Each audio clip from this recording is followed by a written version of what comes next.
시청자 여러분 안녕하십니까? JTB 아침 뉴스입니다. 오늘은 대체로 맑은 가운데 일교차가 20도 이상으로 크겠습니다. 오늘 아침에는 임실이 3도, 무주와 진안의 기온이 4도까지 떨어지면서 평년 기온보다 4도가량 낮습니다. 한낮에는 전주와 완주의 기온이 27도까지 오르는 등 초여름 날씨를 보이겠습니다. 미세먼지 농도는 보통 수준을 보이다가 늦은 오후부터 중국발 황사의 영향으로 일부 지역은 나쁨 수준 예상됩니다.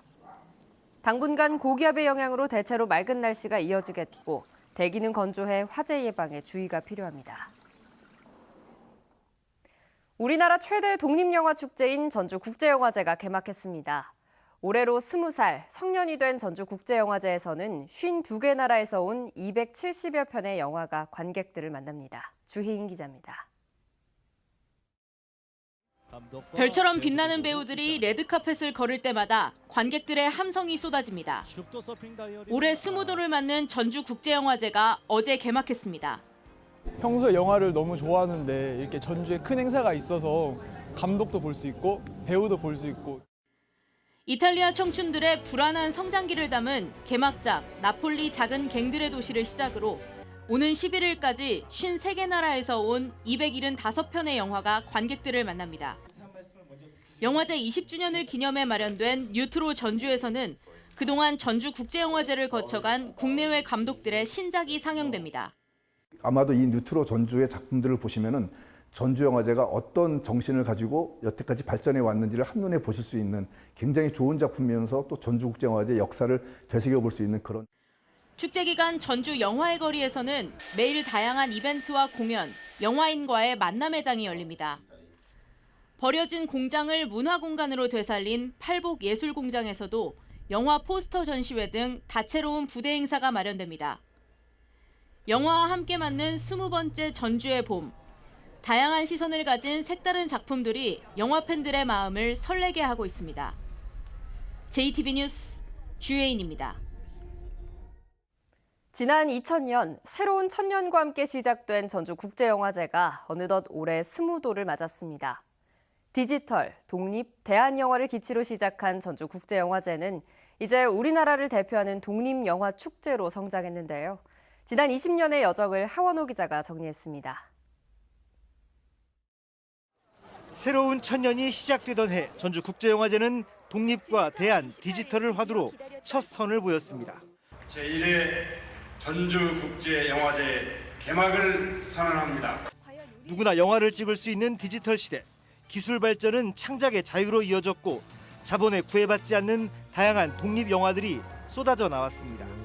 전주국제영화제는 이런 작품을 담아내는 그릇이자 세상에 선보이는 통로였습니다. 아날로그 시대에서 디지털로 넘어가고 있잖아요. 근데 그 디지털을 중심으로 해서 영화제를 한다는 것은 아주 잘 된 것 같아요. 전주영화제를 거쳐간 신인 감독과 배우들이 지금은 중견 배우로 성장해 영화계를 이끌고 있습니다.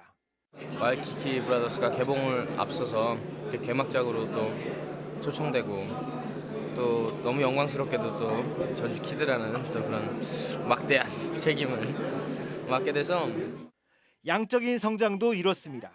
1회 때 21개 나라 184편이던 상영작은 올해 53개 나라 275편으로 늘었고 시상 분야도 3개에서 12개로 증가했습니다. 다른 영화제가 정치적 외압으로 흔들릴 때 전주는 표현의 자유라는 영화의 가치를 저버리지 않았습니다. 블랙리스트 문제로 인해서 굉장히 많은 작품들이 또 영화들이 굉장히 억압을 많이 받았습니다. 그 와중에도 전주국제영화제는 그런 그 표현의 자유를 지키기 위해서 굉장히 노력했고 국내 최대 독립영화 축제로 자리 잡은 전주국제영화제가 아시아를 넘어 이제 세계를 향하고 있습니다. JTB 뉴스 하원호입니다. 지난해 10월 정부가 발표한 새만금 재생에너지 발전단지 구축 사업이 본격적으로 시작됩니다. 새만금 개발공사가 처음으로 태양광 발전소를 만들 사업자 모집 공고를 냈습니다. 권대성 기자입니다. 새만금 개발공사가 군산시 오식도 동에 육상 태양광 발전소를 만들 사업자 공모에 들어갔습니다. 발전 규모는 100메가와트로 3만 6천 가구가 쓸 수 있는 전력입니다. 발전소 조성 사업비는 1,500억 원가량으로 추산했습니다. 사업자는 민간 협의체 결정에 따라 사업비의 10%인 150억 원은 도민 투자로 충당해야 합니다. 도민 한 명당 500만 원에서 2천만 원까지 투자할 수 있는데 사업자는 1년에 7%의 수익을 15년간 보장해야 합니다. 지역 주민은 이제 10% PF에 참여하시도록 돼 있고 그 형태는 채권형으로 참여하시도록 이렇게 돼 있고요. 새만금 개발공사는 발전소 공사 과정에 지역업체의 참여 보장도 유도합니다. 사업자 선정 평가 때 지역업체의 시공 참여율 40% 이상, 지역업체 기자재 사용률 50% 이상을 제한하면 높은 점수를 주기로 했습니다. 지역 기업이 시공이 많이 참여하는 그런 제한, 또 지역 기자재를 많이 사용하게 하겠다고 제안하는 그런 사업자가 우선적으로 선정될 것으로 이렇게 생각됩니다. 새만금 개발공사는 다음 달에 사업자를 선정한 뒤 2021년까지 공사를 마친다는 계획입니다. 발전소는 2022년부터 20년간 운영된 뒤 철거될 예정입니다. 도민, 지역 기업과 이익을 공유하는 새만금 재생에너지 발전단지 조성 사업. 새만금 개발공사의 사업자 공모를 계기로 한수원, 지자체들의 사업 추진 속도도 빨라질 전망입니다. JTB 뉴스 권대성입니다. 상산고의 자사고 재지정 여부가 이달 말쯤 발표될 예정입니다. 상산고가 자사고 지위가 박탈돼서 소송을 제기해도 내년에는 일반고 입학 전형이 적용될 가능성이 높은데요. 김승환 교육감이 상산고의 선평가 후대응 방식에 분명한 입장을 밝혔습니다. 조창현 기자입니다. 지난달 시작된 상산고에 대한 자사고 재지정 평가는 마무리 단계에 들어갔습니다. 서류 평가와 학교 현장 조사를 모두 마쳤고 마지막 절차인 만족도 조사가 진행 중입니다. 그동안 학부모들은 평가 기준의 불공정성을 지적하며 강하게 반발해 왔습니다. 하지만 교육청이 평가를 강행하자 학교 측이 선택한 방식은 선평가 후 대응. 일단 평가를 받고 결과가 나오면 법적 대응에 나서겠다는 것입니다. 법적 대응은 자사고 재지정 거부 처분 무효 확인 소송과 효력 정지 가처분 신청. 예상되는 상산고의 법적 대응에 김승환 교육감이 분명한 선을 그었습니다. 교육감은 교육청이 자사고 재지정을 거부하면 법원에서 가처분 신청이 인용돼도 종전에 자사고 선발은 안 된다는 것입니다. 재지정 거부 처분의 효력을 일시 정지시킨다 하더라도 그것 때문에 자사고가 종전의 조건대로 심생을 선발할 수 있는 건 아니다. 종전의 조건에 따라 심생을 선발하려면 반드시 재지정 처분이 있어야 되는 거예요. 전북교육청은 자사고 재지정이 안 되면 내년 상산고 신입생은 일반고 전형으로 선발하는 것을 밀어붙일 계획입니다. 하지만 법조계의 일부 해석은 교육감과 달라 다툼의 여지가 남아있고 그만큼 학생들의 혼란은 커질 것으로 보입니다.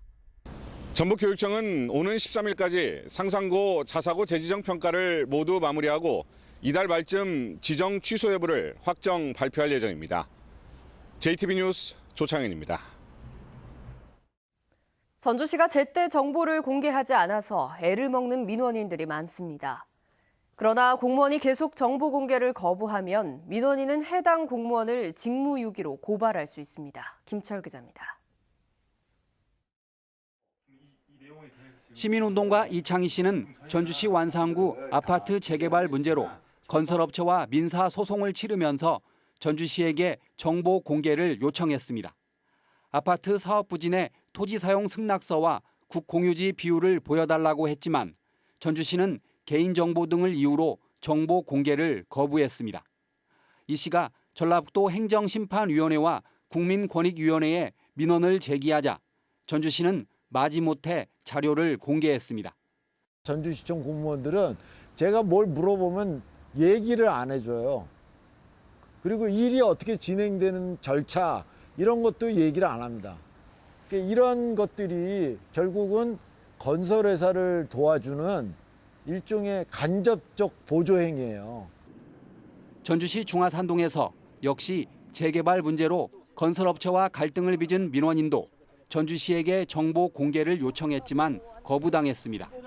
이후 민원인이 거세게 항의하자 전주시는 뒤늦게 자료를 공개했습니다. 처음에는 공무원이 출사도 안 되고 사진도 못 찍는다고 하더니 제가 법적 조치를 하겠다고 하니까 그제서야 300페이지에 이르는 많은 정보를 다 공개했습니다. 행정기관이 계속 정보 공개를 거부한다면 이는 관련법을 어기는 위법 행위입니다. 공공기관의 정보 공개에 관한 법률에 따르면 공공기관은 보유 관리하는 정보를 국민의 알 권리 보장 차원에서 적극적으로 공개해야 한다고 규정을 하고 있습니다. 이 경우 해당 공무원을 직무유기 혐의로 고발할 수 있습니다. 정보 공개는 공개가 원칙이고 예외적으로 거부할 수 있는데 공무원이 예외 사유에 해당되지 않음에도 불구하고 이를 반복적으로 공개하지 않는다고 하면 직무유기도 처벌할 수 있을 것으로 보입니다. 이번 주 시사다큐 현장 스토리 판에서는 전주의 한 아파트 재개발 과정에서 정보 공개를 거부한 전주시 건축행정의 문제점과 이에 따른 법적 다툼을 살펴보는 고소 고발당한 전주시장, 미심쩍은 건축행정 편이 방송됩니다. JTB 뉴스 김철우입니다. 맛과 향이 좋은 순창 참두릅이 인기를 얻고 있습니다. 허브를 주제로 한 라벤더 축제가 지리산 허브밸리에서 열립니다. 오정현 기자입니다. 맛과 향이 좋아 봄철 별미로 꼽히는 참두릅.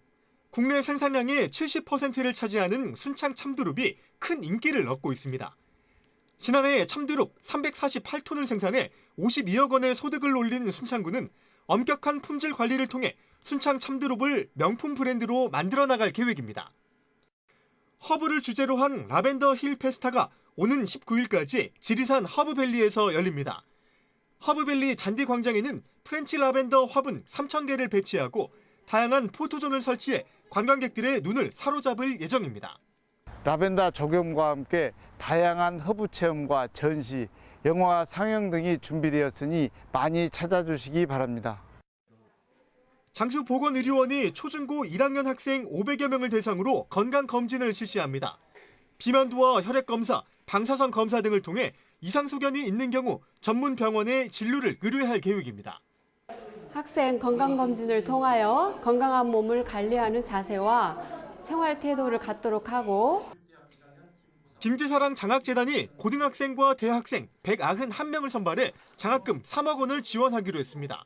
2007년도에 62%였던 중학생들의 관내 고등학교 진학률이 72%까지 상승을 했습니다.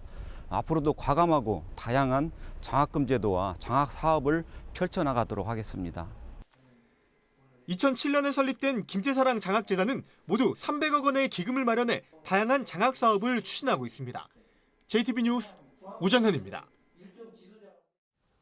어제 저녁 7시 40분쯤 김제시 백산면의 한 도로에서 SUV 차량이 앞서가던 경운기를 들이받았습니다. 이 사고로 경운기에 타고 있던 84살 윤모 씨와 부인 81살 이모 씨가 병원으로 옮겨졌지만 숨졌습니다. 경찰은 경운기를 발견하지 못했다는 SUV 운전자 50살 이모 씨의 진술을 토대로 정확한 사고 경위를 조사하고 있습니다. 바른미래당 최도자 국회의원이 건강보험심사평가원의 자료를 분석한 결과 전북의 분만 건수가 6년 만에 3분의 1가량 줄었습니다. 지난해 전북의 분만 건수는 9,858건으로 처음으로 10,000건 이하로 떨어졌고 지난 2013년보다 33.6%가 줄어 35.8%가 감소한 경북 다음으로 감소율이 높았습니다. 또한 분만이 가능한 병의원도 28곳으로 9곳 24%가 줄었습니다. 전북대와 원광대 법학전문대학원의 변호사 시험 합격률이 여전히 전국 최하위 수준을 면치 못하고 있습니다. 법무부가 발표한 제8회 변호사 시험 합격률을 보면 전북대는 응시자 169명 가운데 68명이 합격해 35%의 합격률을 기록했습니다. 원광대는 응시자 145명 가운데 34명이 합격해 합격률 23%를 기록했습니다. 전국 25개 로스쿨 가운데 전북대의 합격률은 21위, 원광대는 지난해에 이어 2년 연속 전국 꼴찌라는 불명예를 안았습니다. JTB 아침 뉴스를 마칩니다. 함께해 주신 여러분 고맙습니다.